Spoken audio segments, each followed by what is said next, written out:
जय हिंद, नमस्कार। मैं मोहन पाठक और आज हम चर्चा करने वाले हैं विवेक बिंद्रा और संदीप माहेश्वरी के बीच कंट्रोवर्सी जो चल रही थी, उसी के बीच विवेक बिंद्रा पर अब एफआईआर दर्ज हो चुके हैं। क्या है पूरा मामला, उस पर हम दृष्टिपात करेंगे, उस पर नजर बनाएंगे। मैं खुद स्पेशली इस वीडियो पर नहीं आना चाहता था क्योंकि ये कंट्रोवर्सी जो है देश में लगातार चलती रहती है, क्योंकि यूट्यूबर्स के बीच में व्यूज के होड़ होते हैं कि व्यूज किसका कितना आ जाए, कौन कितने ऊपर निकल जाए, ये सारी चीजें चलती रहती हैं। लेकिन बात यहाँ पे कुछ दूसरी निकल के आ रही है। इसमें स्कैम जैसे शब्द जुड़े हैं, साथ ही साथ आरबीआई के रूल्स एवं रेगुलेशन को भी इसमें शामिल किया गया है। और विवेक बिंद्रा के ऊपर एफआईआर कल दर्ज हुई है। तो किन मामलों में एफआईआर दर्ज हुई है? घरेलू हिंसा के मामले में, घरेलू महिला उत्पीड़न के मामले में इनके ऊपर एफआईआर दर्ज हुई है। तो अब ये कई सारी मुद्दों को एक साथ लेके चल रहा है। अब ये महत्वपूर्ण क्यों हो जाता है, पहले मैं आपको ये बताना चाहूंगा।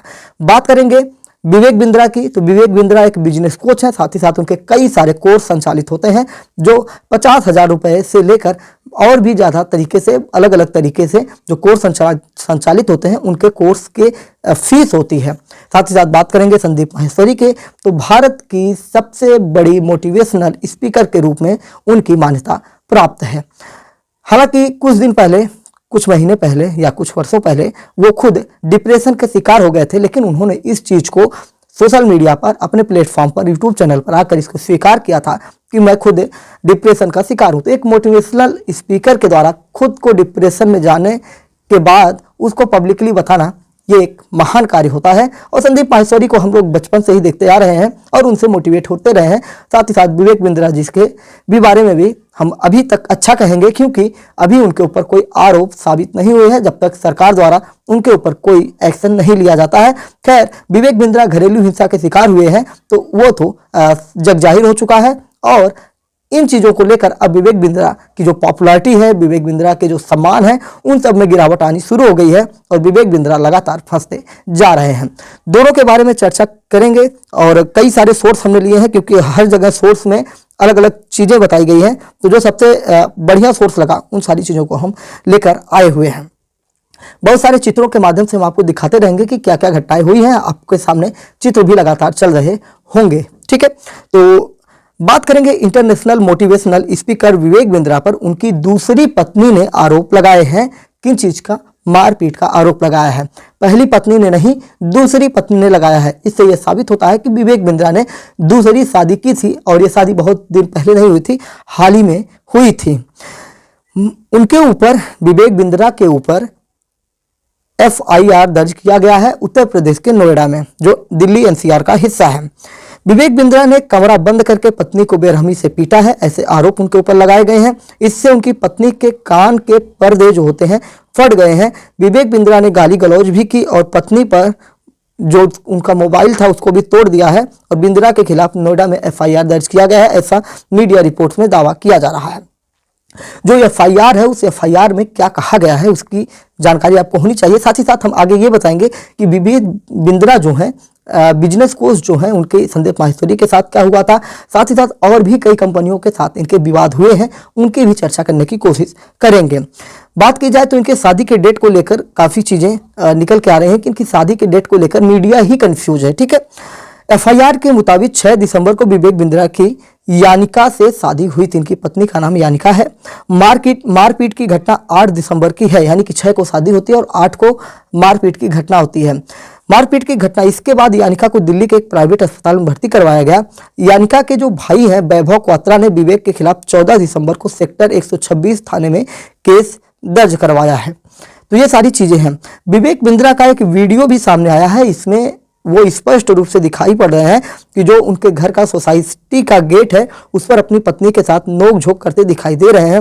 विवेक बिंद्रा के बारे में हमने बताया कि एक बड़े यूट्यूबर है और ये एक बड़ा बिजनेस नाम के कंपनी है, उसके सीईओ भी है और इनके 2 करोड़ से ज़्यादा फॉलोअर भी हैं। इनकी पत्नी से इनका झगड़ा क्यों हुआ, इसको लेकर ये निकल के आ रहा है कि इनकी पत्नी और इनकी माँ और ये तीनों लोग घर में थे, मौजूद थे। और इनकी माँ से, यानी कि विवेक बिंद्रा और उनकी माँ के बीच में कुछ चीज़ों को लेकर बहस हो रही थी। बहस किन चीज़ों को लेकर हो रही थी, ये चीज़ें स्पष्ट रूप से सामने नहीं आई हैं। लेकिन बहस हो रही थी। जो उनकी पत्नी यानिका है, माँ बेटे के बीच में आती हैं और उस झगड़े को शांत कराने की कोशिश करती हैं कि माँ और बेटे आपस में लड़ाई ना करें। यानी कि एक जो पत्नी का रोल होता है, जो एक महिला का रोल होता है परिवार में कि शांति बनाए रखे, उसी शांति को बनाए रखने के लिए यानिका सामने आती हैं। लेकिन विवेक बिंद्रा भड़के हुए थे और उन्होंने अपनी पत्नी को बेरहमी से पीटा और इस मामले में इनके ऊपर एफआईआर दर्ज की गई। यही चीज़ें इसमें निकल के आ रही हैं। मीडिया रिपोर्ट्स में क्या लिखा है, उनके जो भाई हैं विवेक बिंद्रा के साले हैं, उन्होंने ये बताया है, जिनका नाम वैभव क्वात्रा है, इन्होंने ही एफआईआर दर्ज कराई। इन्होंने बताया कि मेरी बहन यानिका की शादी 6 दिसंबर को विवेक बिंद्रा के साथ ललित मानगर होटल में हुई थी। विवेक इस समय सेक्टर 94 स्थित सुपरनोवा वेस्ट रेजिडेंसी में रहते हैं। 8 दिसंबर की सुबह 3 बजे विवेक अपनी मां प्रभात से बहस कर रहे थे। यानिका ने बीच बचाव की कोशिश की तो विवेक पत्नी पर भड़क गए और एफआईआर के मुताबिक इसके बाद विवेक ने कमरा बंद करके यानिका के साथ गाली गलौज की, मारपीट की, मोबाइल तोड़ दिया, बाल नोचे। बहन के पूरे शरीर पर घाव के निशान हैं, कान से सुनाई भी नहीं दे रहा है। सिर में घाव की वजह से बहन को चक्कर भी आ रहे हैं। इलाज के लिए उन्हें करकटडुमा दिल्ली स्थित कैलाश दीपक अस्पताल में भर्ती करवाया गया है। इतनी बातें इसमें एफआईआर में उनके भाई द्वारा कही गई हैं। उनके भाई बहन मतलब जो रिश्ते हैं उन चीज़ों को लेकर उनके भाई जो बोले कि उनकी जो बहन है वो शारीरिक और मानसिक रूप से टूट गई हैं। और उनके भाई ने यह भी बताया कि शादी के बाद हुई घटना से यानिका ने बहन को फोन करके इसकी सूचना दी थी। फिर मैं अपनी बहन के साथ यानिका के घर पहुंचा, उनको अस्पताल में भर्ती कराया। कई दिनों तक बहन का अस्पताल में इलाज चला। मारपीट के बाद से बहन शारीरिक और मानसिक रूप से टूट गई है, वह किसी से ज़्यादा बातचीत नहीं कर रही है। ऐसा मतलब एफआईआर में ये सारी चीज़ें स्पष्ट रूप से लिखी गई हैं। अब जो मैं शादी को लेकर डेट की बात कर रहा था कि डेट को लेकर मीडिया रिपोर्ट्स में बहुत सारी कंफ्यूजन है, तो इसमें जो पुलिस है, पुलिस क्या कह रही है, पुलिस का कहना है कि विवेक बिंद्रा की जो यानिका से शादी 6 दिसंबर को नहीं हुई थी, उनकी शादी बल्कि 6 नवंबर को इनकी शादी हुई थी। यानी कि जो 6 दिसंबर एफआईआर में दिखाया गया है वो 6 दिसंबर नहीं, 6 नवंबर 2023 की बात की जा रही है और एफआईआर में जो डेट लिखी है वो 6 दिसंबर लिखी गई है। तो ये चीज़ें स्पष्ट हो जाना चाहिए। अब बात करते हैं विवेक बिंद्रा की पहली पत्नी के बारे में, क्योंकि जब डिटेल से चर्चा कर रहे हैं तो विवेक बिंद्रा की आज हम पूरी कुंडली खोलने की कोशिश करेंगे, जो इस समय प्रेजेंट समय में उनसे जुड़े हुए तथ्य हैं। ठीक है, इनकी जो पहली पत्नी है उनसे भी इनका विवाद चल रहा है। फरीदाबाद कोर्ट में चल रहा है केस, किसके ऊपर? विवेक बिंद्रा के ऊपर। यानी कि इनकी जो दूसरी पत्नी है वो तो केस की है, लेकिन बिंद्रा की पहली पत्नी का नाम है गीतिका सबरवाल। इनकी पहली पत्नी का नाम है गीतिका सबरवाल। पहली पत्नी ने बिंद्रा का विवाद चल रहा है, दोनों का मामला कोर्ट में विचाराधीन है। फरीदाबाद की ओमेक्स हाइट्स सोसाइटी निवासी गीतिका बिंद्रा ने फरीदाबाद थाना सेंट्रल में पति से विवाद के बाद शिकायत दी थी। इसमें कहा था कि पति विवेक बिंद्रा के साथ कई सालों से विवाद चल रहा है। गीतिका ने विवेक से खुद की जान को खतरा बताया था। कोर्ट में उनके बीच तलाक का केस चल रहा है, जिसमें उन्होंने बिंद्रा से गुजारा भत्ता भी मांगा है। दोनों से एक बेटा भी है। सबसे बड़ी बात, विवेक बिंद्रा की सबसे बड़ी गलती यहाँ पे जो निकल के आ रही है, हिंदू मैरिज एक्ट, जो मुझे जहाँ तक जानकारी है, बहुत ज़्यादा मैं इसका लीगल एक्सपर्ट नहीं हूँ, लेकिन मुझे जहाँ तक पता है जब तक आप पहली पत्नी से पूरी तरह से तलाक नहीं ले सकते हैं, जब तक आपके पूरे संबंध विच्छेद नहीं हो गए हों, तब तक आप दूसरी पत्नी से शादी या दूसरी महिला से शादी नहीं कर सकते हैं। पहली महिला को ही सारे अधिकार प्राप्त होंगे।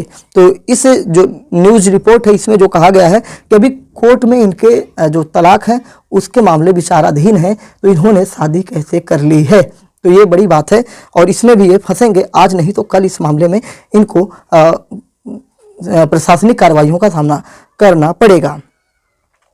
अब बात करते हैं इनके विवादों के बारे में। इन्होंने फरवरी 2023 यानी कि इसी साल देश की एक बड़ी कंपनी, टाइल्स बनाने वाली कंपनी है, उसके ऊपर आरोप लगाए थे। आरोप क्या लगाए थे हम बताते हैं। फरवरी 2023 में विवेक बिंद्रा ने अपनी एक वीडियो में मोरबी की टाइल्स को घटिया बताया था। मोरबी एक कंपनी है, वो टाइल्स बनाने वाली कंपनी है, उसको इन्होंने घटिया बताया था। विवेक के इस वीडियो के चलते उनका विरोध हुआ था कंपनी के द्वारा। मोरबी सेरेमिक टाइल्स एसोसिएशन के पदाधिकारियों ने बिंद्रा के दावों को खारिज कर दिया था कि बिंद्रा यहाँ पे झूठ बोल रहे हैं। बाद में इनका विरोध भी किया गया और विरोध के चलते विवेक बिंद्रा पीछे हटते हैं और अपने सोशल मीडिया प्लेटफॉर्म से, यूट्यूब, फेसबुक, इंस्टा, जहाँ भी इनकी चीज़ें उपलब्ध हैं वहाँ से उन वीडियो को उनको हटाना पड़ा था। इनके ऊपर लीगल एक्शन जो मोरबी सेरेमिक टाइल्स एसोसिएशन है, पदाधिकारी हैं, उन्होंने लिया था। मोटिवेशनल स्पीकर संदीप माहेश्वरी के साथ इनके प्रेजेंट में विवाद चल रहे हैं और जिन्हीं चीज़ों को लेकर पूरा सोशल मीडिया, न्यूज़ चैनल्स जो हैं सब भरे पड़े हैं। हमने उन पर कभी वीडियो नहीं बनाया क्योंकि ये कंट्रोवर्सी देश में लगातार चलती रहती है। लेकिन अब जो मामला मैंने अभी आपको बताया कि कितने सारे विवाद विवेक बिंद्रा जो एक अच्छी इमेज बनाकर घूम रहे थे, उनकी इमेज का कचरा हो चुका है। मोटिवेशनल स्पीकर संदीप माहेश्वरी और विवेक बिंद्रा के बीच जो विवाद चल रहा है, ये दोनों देश के बड़े यूट्यूबर हैं और सार्वजनिक तौर पर अब एक दूसरे के ऊपर कीचड़ फेंकना शुरू कर दी हैं। यूट्यूब वीडियो बनाकर खुलेआम वीडियो डालकर एक दूसरे पर इन्होंने आरोप प्रत्यारोप करना शुरू कर दिया है। विवेक बिंद्रा क्या है, एक बिजनेस कोच हैं। विवेक बिंद्रा के यूट्यूब चैनल पर 21.4 मिलियन सब्सक्राइबर हैं। 2 करोड़ से ज्यादा सब्सक्राइबर हैं। ठीक है, विवेक बिंद्रा की कंपनी का नाम बड़ा बिजनेस है। विवेक बिंद्रा बड़ा बिजनेस प्राइवेट लिमिटेड कंपनी के मालिक है। कंपनी उद्यमशीलता और व्यापारिक लोगों को ट्रेनिंग और सलाह देती है। सिर्फ ये ट्रेनिंग और सलाह देते हैं और इसके लिए लाखों लाख रुपए ले लेते हैं। बड़ा बिजनेस प्राइवेट लिमिटेड का टर्नओवर करोड़ों में है। कई मीडिया रिपोर्ट्स में दावा किया गया है कि इनका टर्नओवर 50 करोड़ के आसपास है। हालांकि ये कोई आधिकारिक डेटा नहीं है, ये मीडिया रिपोर्ट्स में आई है। बात करते हैं डिटेल में संदीप माहेश्वरी और विवेक बिंद्रा में कंट्रोवर्सी क्या चल रही है। बात करते हैं संदीप माहेश्वरी के बारे में। अभी मैंने शुरुआत में बताया कि संदीप माहेश्वरी अपने YouTube चैनल पर, जो उनका संदीप माहेश्वरी YouTube चैनल है, जो क्या कहते हैं, एक तरह से मानेंगे कि उस पर प्रॉफिट ये नहीं लेते हैं, उस पर ऐड नहीं चलाते हैं।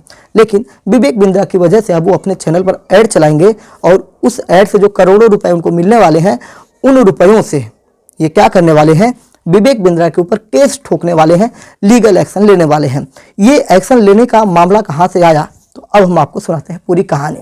तो चलिए देखिए, लगातार फोटो में आप देख रहे हैं कि विवेक बिंद्रा और संदीप माहेश्वरी भी एक साथ नजर आए हैं इसी संदीप माहेश्वरी के प्लेटफॉर्म पर, उनके अपने खुद के मंच पर।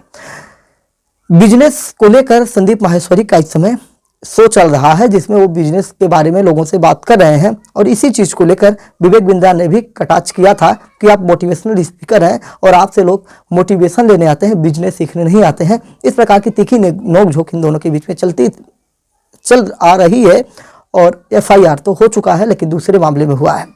संदीप माहेश्वरी अपने प्लेटफॉर्म पर जो प्रोग्राम चला रहे हैं, उसी में एक बच्चे ने खड़े होकर ये बताया कि उसने एक कंपनी में एक कोर्स खरीदा था, जिस कोर्स में ये बताया गया था कि कैसे बिजनेस करना है, किस प्रकार से ग्रो करना है, ये सारी चीज़ें हैं, लेकिन मुझे उससे फ़ायदा नहीं हुआ। और संदीप माहेश्वरी ने उस पर चुटकी लेते हुए ये बताया था कि इस जो कोर्स की आप बात कर रहे हैं, ये कोर्स 0 रुपए के लेवल का बराबर है।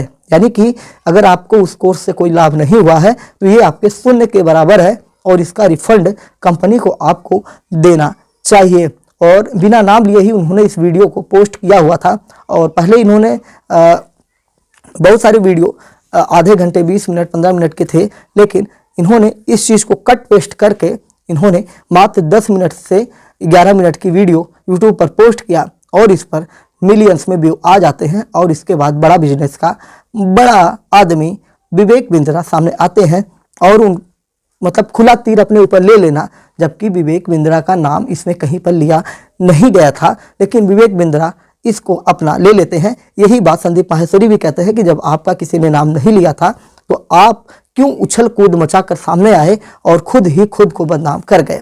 विवेक बिंद्रा कभी संत भी हुआ करते थे, यानी कि वो वृंदावन में जाकर संत बन चुके थे, घर बार त्याग चुके थे, वहाँ पे गीता का अध्ययन किया और गीता से ही प्रेरणा लेकर आते हैं, बिजनेस कोच बन जाते हैं और दुनिया में, देश में एक बड़ा नाम कमाते हैं। लेकिन पैसे की लालच क्या ना करवाए, ऐसा इस मामले में निकल के आ रहा है। विवेक बिंद्रा और संदीप माहेश्वरी दोनों के बीच में जब बवाल चल ही रहा था तो विवेक बिंद्रा लगातार इनके ऊपर प्रेशर बना रहे थे कि आप इस वीडियो को हटाइए या मुझसे बात करिए या हम दोनों एक प्लेटफॉर्म पर आएँ, वहाँ पे हम दोनों एक दूसरे से बात कर लें जिससे कि सारी चीज़ें, समस्याएं हल हो जाएं। लेकिन संदीप माहेश्वरी अपने ही गट्स में थे, वो इनको बुलाते नहीं हैं।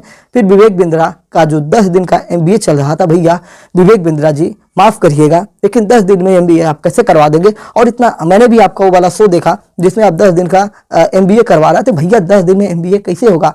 और आप ये दावा भी कर रहे हैं कि उन 10 दिनों में आप उन चीज़ों को आपको बच्चों को बता देंगे जो बड़ी बड़ी यूनिवर्सिटियाँ सालों साल में नहीं बता पाती हैं। भैया कहाँ से आप मतलब भगवान ही पैदा हो गए हैं आप साक्षात।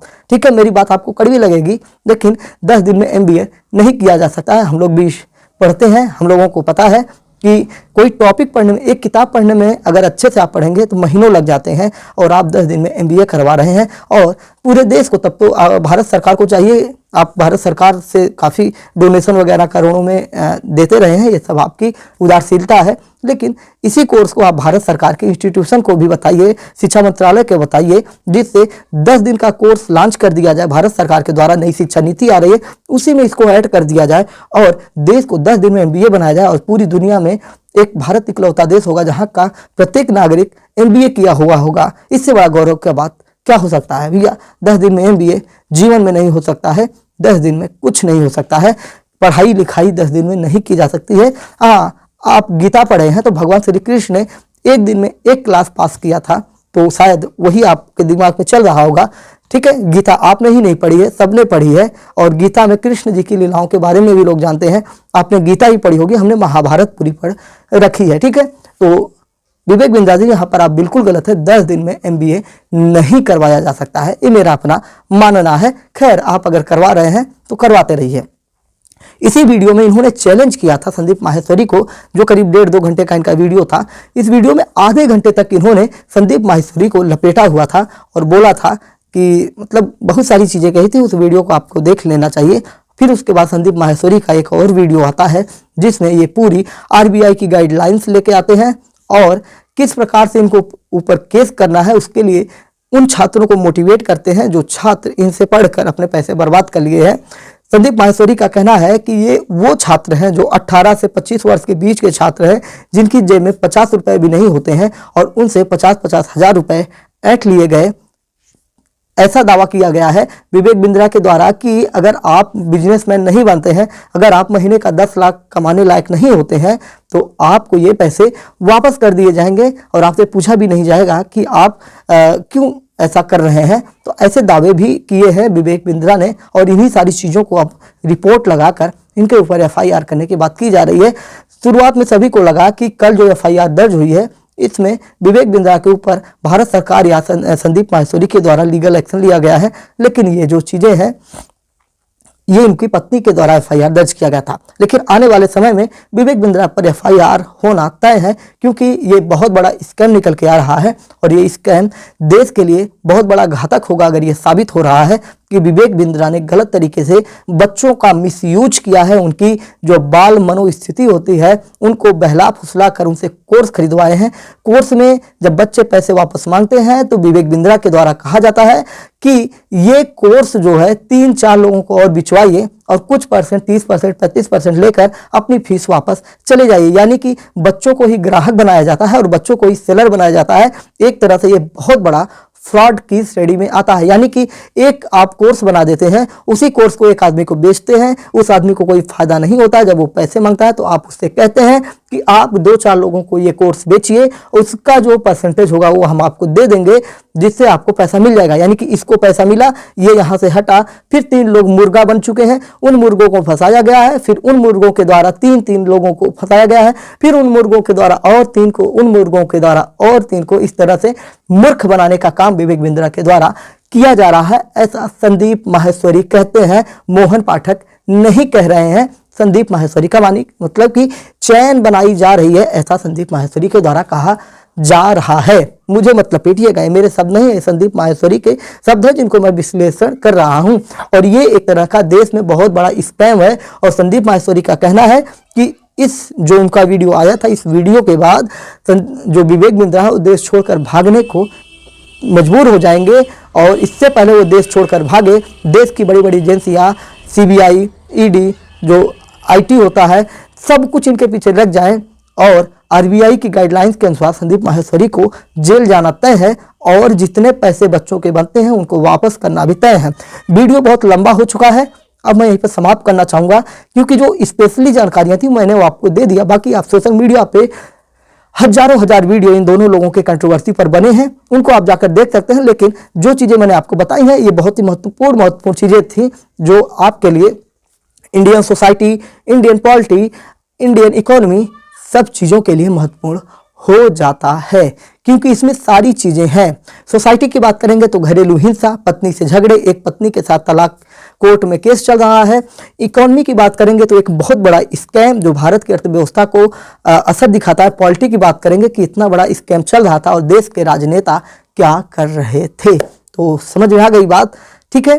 तो ये महत्वपूर्ण टॉपिक था, इसलिए मैं आपसे अब विदा लेना चाहूंगा। चैनल पर नए हैं तो एमपीएस हिंदी को सब्सक्राइब करना बिल्कुल भी ना भूलिएगा। मेरी आवाज़ भले ही आपको आज दबी हुई सुनाई दे रही हो, लेकिन मेरी बातें आप तक पहुंच चुकी होंगी, क्योंकि गला खराब है और कई दिनों से लगातार खराब है। आने वाले समय में ठीक हो जाएगा तो फिर से शेर दहाड़ेगा। जय हिंद, नमस्कार, भारत माता की जय। अपने विचारों को भी कमेंट बॉक्स में जरूर बताइएगा कि आप संदीप माहेश्वरी और विवेक बिंद्रा और साथ ही साथ उनकी पत्नी के साथ हुए घरेलू हिंसा के बारे में आप क्या सोचते हैं। जय हिंद।